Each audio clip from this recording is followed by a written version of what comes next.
Одоо ингээд толын ордны замаа шалгахын зөвөө, намайг шалгахын зөвөө тийм ээ. За өөр одоо бусад тийм ээ ингээд ямар ч асуудлуудыг бүгдийг хуулийн байгуулах шалгахдаг. Гэхдээ тэг шандаач ээ. Бодож шалгаач ээ. Тийм ээ. Ер нь одоо манай энэ хуулийн байгууллагууд дээр нэг юм шүүхтэр миний бас нэг бухимддаг зүйл. Зарим иргэн ингээд одоо галзуу болгон цуусан юм шиг маш хурдан явчихдаг. Тийм ээ. Одоо энэ зээнх бол дарга, бээнх хамглаа хоёрыг хэрэгжчихсэн тэгшил боллоо.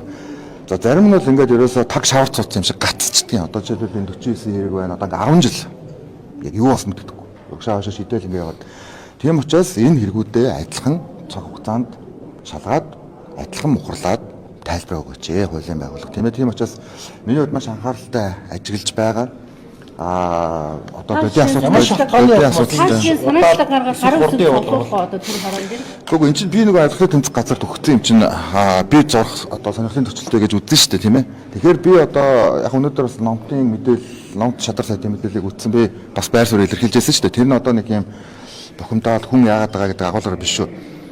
Хүчтэй байр суурь илэрхийлж байсан. Тэгээд сайд болоод өөрчлөгдөжүүл одоо юу гэж үзэх юм те тийм ээ.